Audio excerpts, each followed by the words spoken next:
Good afternoon and welcome to the Happy Half Hour. I'm Leigh Kubin. I'm Sandra Priestley. Welcome to our podcast. Happy Thursday. Today, I am drinking Happy Belly Kombucha. Oh, I know, from yeah. Calgary, Canada. It is very Nice. tasty. So I am drinking some kind of passion tea from Starbucks. Lily Ooh, brought it to me from work today. And so I nice. thought I would dress it up and put it with a big ice cube in my happiest half hour cup. I like it. Did you see my cup? It's like 60s. I love it. I know. These were my mother-in-law's. She has like 8 of them. And they have like little bits of gold in the top. You can't really see.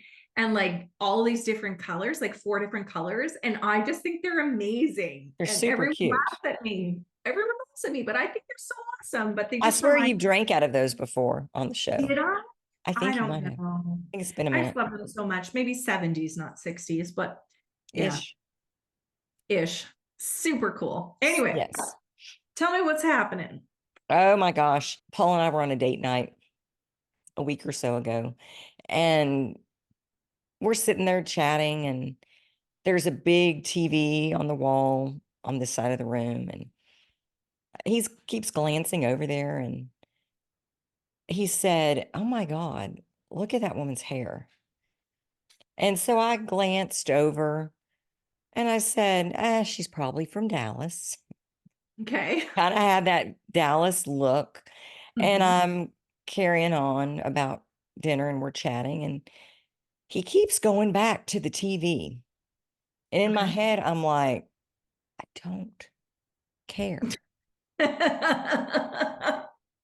Hello. And he just kept making comments. And then a few minutes later, he's like, oh my God, her hair is bigger now. And I look at her, and Long Island Medium pops in my head. I've never watched the Long Island Medium. I don't know about these things. Yeah. Wow. And then I'm like, where did I pull that from? So I get my phone out, Google, who is the Long Island Medium? Mm-hmm. And Teresa Caputo pops up. I know her Great. name now. So I told him, I'm like, yeah, it's a Long Island Medium. And then we don't ever mention it again. Like the conversation just is done. Yeah. But it hit me in such a way. Like, why did he continually ask me about this woman until I figured out who it was? Or until Well, it, it's like, yeah, the message was for you, but you weren't caring enough, right? So, and maybe the TV was behind your back or to your side, no, so you couldn't. we were sitting this way, like facing each other, Okay. and the TV was to my right on the wall. So Yeah. we both had to do this to To look at the see, TV. he kept like, it was like, I don't know, divine intervention because something was telling him, like She directing his needs to be attention. paying attention. Yeah. And I wasn't Wow. for a minute. I But love these things. I love these moments so well, freaking it was much. one of those moments where I was like, you are supposed to go check this out. Like this whole thing was not an accident. Yeah. You didn't just have this thing pop in your head for no reason. So you know what I did when I got home? I looked up the Long Island Medium, found the whole series. It's like, I don't know how many seasons. Seasons? Yeah. So Wow. I'm already almost to the end of season 3. Oh, gee. No, I mean, I'm committed. You're like, yeah, it's your new job It's now. my new job. New job. And it's interesting because I was watching yesterday. She went to Florida and surprised all of these people. Like, didn't tell them she was coming. And I was like, Teresa Caputo, if you're listening, come to see me and Leander. I need to see you. Wow. Mhm. But it's gotten me really wanting to talk to a medium, Mhm. but not in the sense that I go looking through the yellow pages Yeah. or through like I want to meet I want it to be a chance meeting where I bump into somebody and it just sort of happens so I can go, "Ah, there you are." But maybe she will come to somewhere close. Like, is it Austin is close to you? Austin. I mean, I would actually not mind going to New York to see her, but she has like a 5-year wait. What? Mhm. Oh, I just feel like you're going to manifest it though. Oh, I know. It's meant for you, right? Yeah. Like it's meant for you. If you get this psychic or intuitive download Yeah. of her like Long Island medium, it's meant for you. There's something there for you, Mhm. something to unlock that next level. Yeah. So it was kind of a Wow. magical moment. Like it just left me a little giddy. And how often do we not really pay attention to that stuff or not realize how precious that is? Right.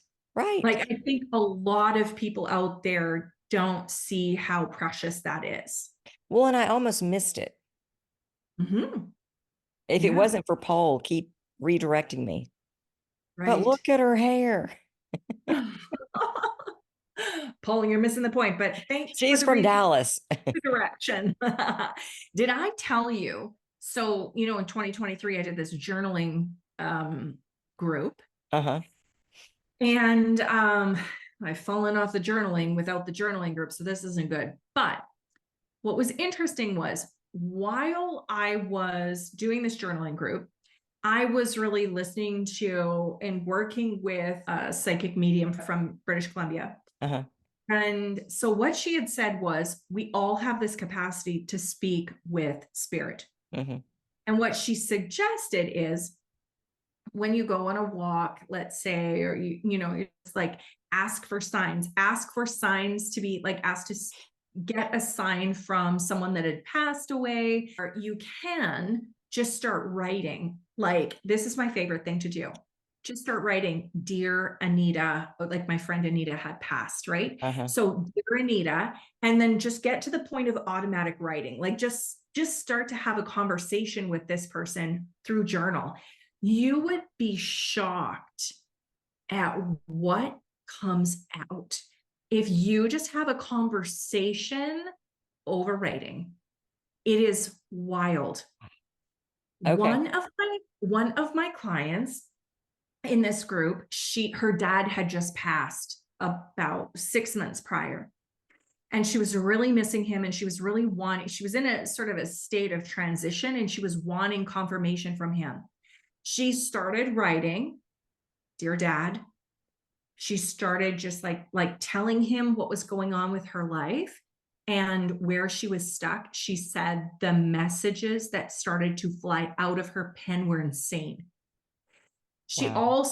She started to practice. Like, she would say, okay, Dad, if I am on the right path, please show me a sign. I want to see the next vehicle with 4 1s in the license plate, like something like that. And she said, so she drove past the first vehicle, no. Second vehicle, no. Third vehicle, no. Pulls, and she thinks, okay, well, I'm not on the right path. Pulls into a parking stall, and right next to her was a license plate, like a personalized license plate Mhm. with his nickname on it. Like, and it was like, I can't remember what it was, but it was Right. like, like not like Pooter or something, like not a normal, it's not like Leonard Yeah. was like, oh yeah, isn't that wild? Like, sweet Wow. things started to happen, and she's just like, oh, this is totally like him, because he wouldn't give it to me the way that I would want it to, and then he would hold off, and it wasn't that long, like maybe 10, 15, 20 minutes Yeah. after she asked the question. So she just took it like, okay, I'm on the right path. And then she was driving, so she moved to like a small town, or like outside of it on acreage, Mhm. in Saskatchewan. There's nothing around her. She was driving in the middle of the winter and winter, summer, doesn't matter. She found these two dogs. They were panting. They were like exhausted. Mm-hmm. They were lost. She put them in her vehicle and she said, "Okay, Dad, I need your help in trying to figure out where these dogs are meant to be. I need you to show me signs so clear that when I see them, I know to turn." She found the dog's home and it was miles from where she was. And it wasn't just like straight down this path, it was like down this path. And then she saw a hawk that was pointing down a road. So she followed that road. And then she saw this bright red barn that seemed like she'd never seen it before. And so she turned left at that barn. And then she pulled into a place. And I think she got the wrong place at the first time she turned in. And she kind of knew it, but she was questioning. Mm-hmm. And the next place she turned in was their home. It was like, I'm telling you, miles away, and there was no possible way she was going to be able to find it. She's Right. like, he just led me there.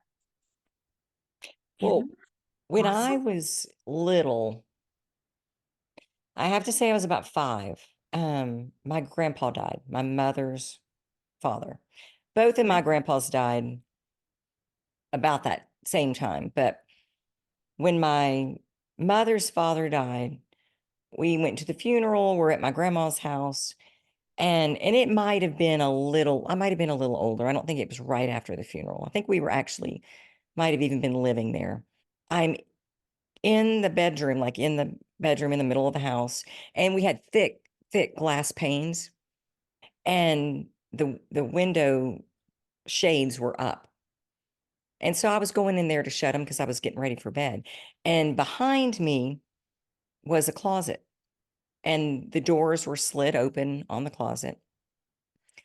I don't remember if the lights were on, but it doesn't matter, like in the closet. But when I looked in the mirror to pull the shade down, I saw my grandfather standing behind me in the window. Like I could see his reflection in the Wow. closet. And of Who course, I screamed bloody murder freaked the fuck out? Yeah. because it freaked me the fuck out. Yeah. And if I had just relaxed and sat Mhm. there and maybe said, "Well, hello, Grandpa, what's up?" or something. But I didn't, and I screamed. Of course, mother runs in, grandma runs in, and I tell them, "Grandpa's in the closet." They were like, "No, no, no, no. You're just imagining things. He's not there." Blah, blah, Mhm. blah, blah, blah. So I was going, I saw him. Yeah. Like he was Y'all. there. Yeah. And so a few nights later, it happens again. They come in running. I tell them, they're like, "Oh my God." My grandma leaves. My mother says, "Leigh, enough. You're scaring your grandma. Like, enough. Don't upset her this way again." After that, when I would go in there to shut the blinds, I would close my eyes Aw. and I would just shut my eyes and close the blinds. But I always felt like people were watching me in that house. Wow. Like as a kid, Hmm. I just always had this fear, this irrational fear that there were people watching. And I've turned that off and never saw anything. I've had things that I felt, but I've never Hmm. seen anything again. And I went and talked to a shaman that I had taken Lily to when she was sick years ago. And we were just trying to figure out, like, what do we need to do? Yeah. And he told me that I have a gift. And he said, "And you turned it off when you were a little kid." And I Mm. was like, "Yeah, I did." But that's all. Like, I remember doing that. I remember purposefully shutting my eyes, saying, "I don't want to see this." Yeah. And didn't see anything again. But now, after watching Teresa, I'm just intrigued. Like, oh. And she said as you get older, you see things differently. Like when you're little, you see their bodies. Okay. And as you get older, things change and you see things differently, or you stopped looking, or you were told not to, or whatever. But anyway, I also want to talk to my grandma. Nice. And I guess I should really talk to my grandpa and go, was that really you in the closet? Really sorry. I I didn't mean to scream. know. What were you trying to tell me? I know, Yeah. I'm listening now. Probably I something I could have used. I think it's so cool that we open when we can open ourselves up to these things. Hmm. Hmm. Like, I just think it's so amazing, you know? Yeah, learn something new. Yeah. I mean, I don't Cool. think I'm going to be a medium, but just to But learn, you never know. You never it's know. true. But I would try the journaling. I am totally gonna, It ooh, I'll try the journaling and ask my grandpa. Yeah, Like, it's so hey, and sorry just like about that.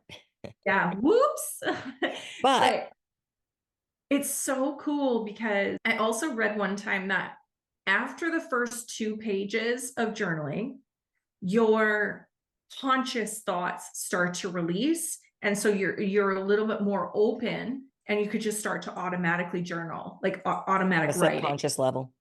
Yes, and so Mm, I think that it takes probably a few, especially at the beginning when you're yeah, just practicing.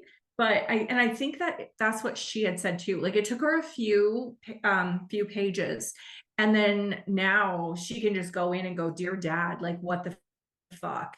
yeah, and write a question, and she'll start to feel like she's just fine tuning her intuition now and fine tuning that ability to talk to him. So like now it comes out faster, but throughout the entire year, because she was so finding it so comforting to be able to connect to him because she'd missed him so much. So to be able to mm, connect through writing or through like, you know, like seeing signs in when she went out for her walk or when she was driving or whatever was so yeah, powerful.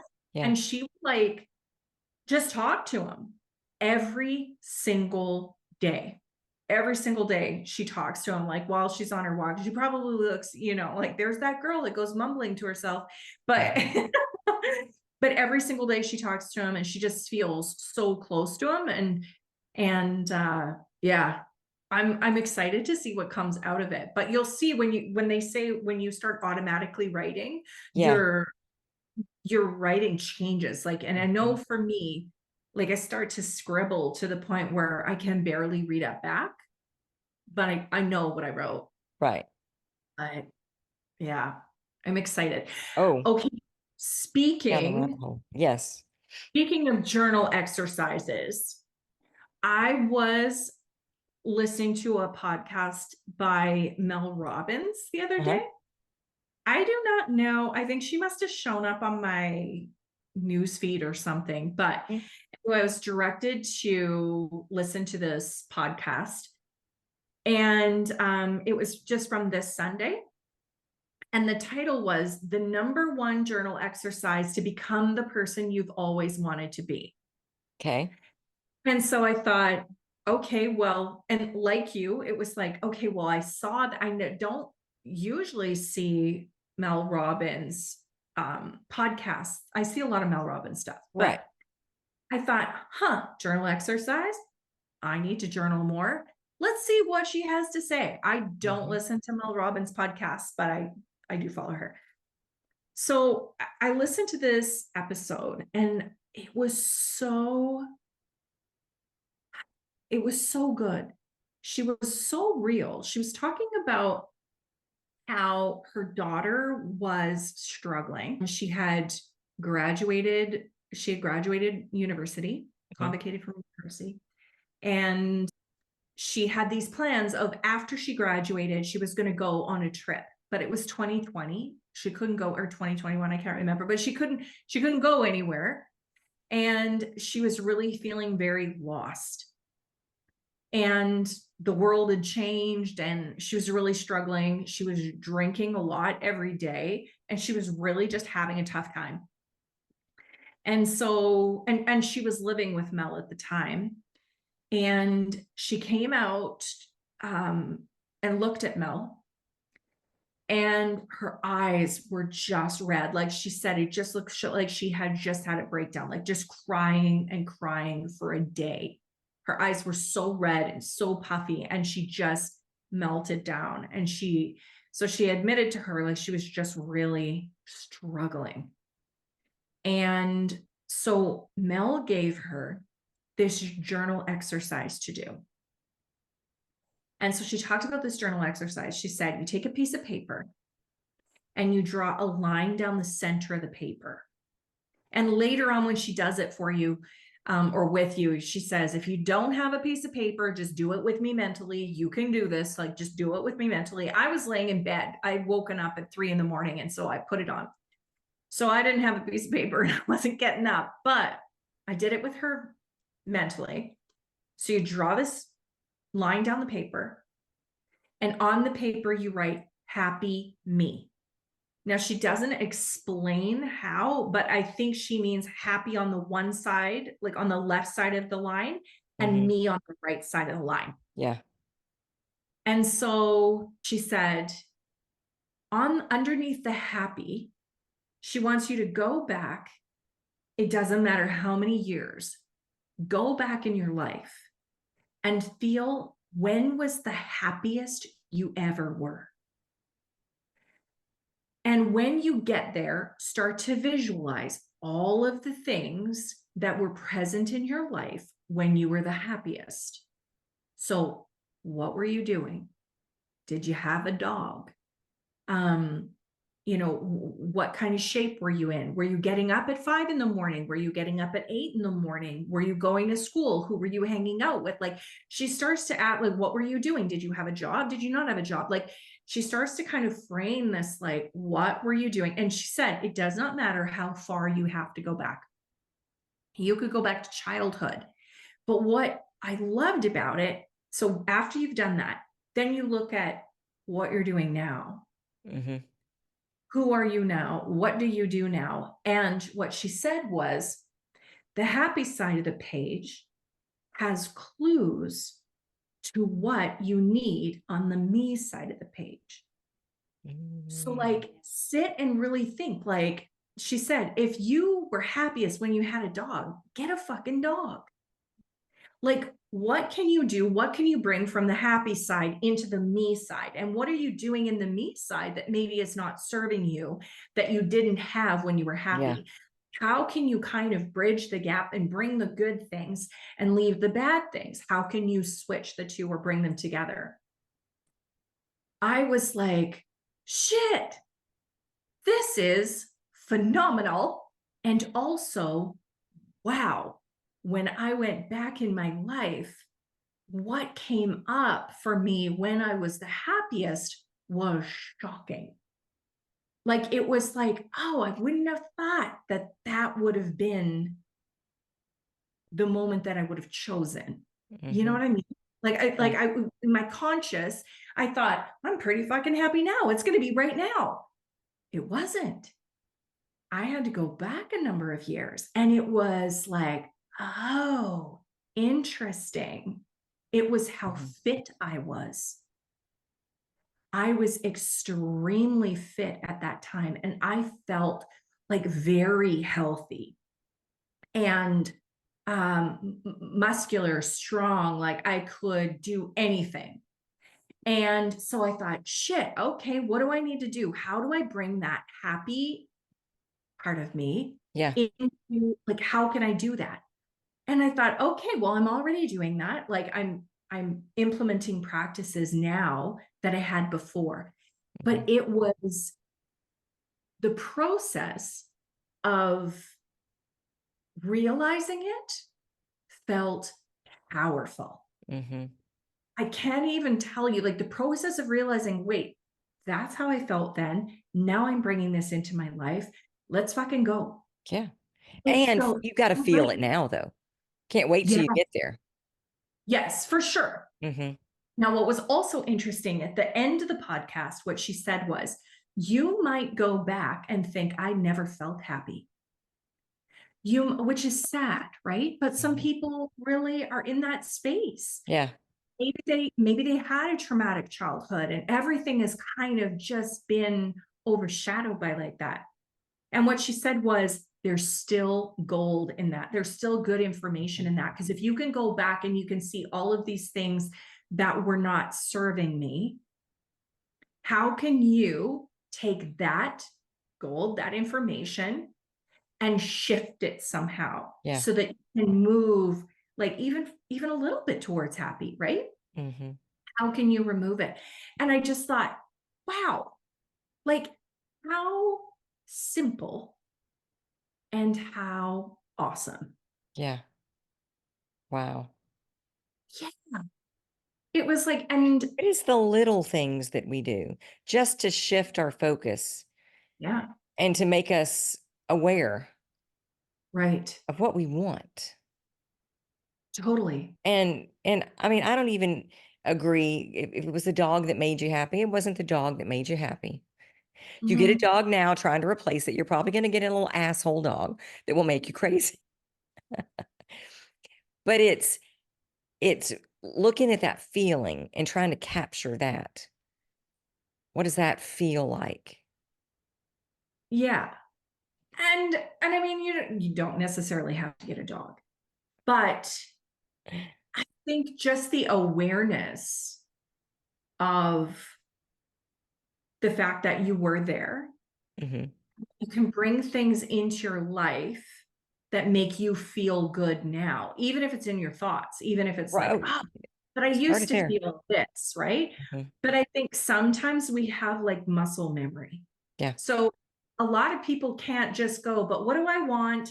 I'm going to be happy now. A lot of people can't do that without that muscle memory of, um, let me do something that triggers Hmm. that old happy feeling, right? Oh, You sure. can't flip your brain to, You've got to have a way, yeah, something yeah, to use to help you. It can't purely do, be, okay, I'm going to feel good now. Woo, let's go. right. Been feeling like But shit for 10 years, but today is my day.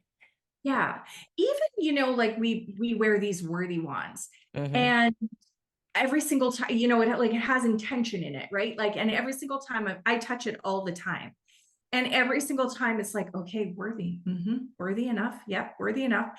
And I think sometimes like when you can look back and go, oh, wait a minute, I was dressing differently. I had my hair different. I Hmm. was reading more. Like all of those things, you Yes. bring them into your now, Yes. like it reminds you to be happy almost, Hmm. or it reminds you to shift your focus forward. And it Hmm. gives you something to do.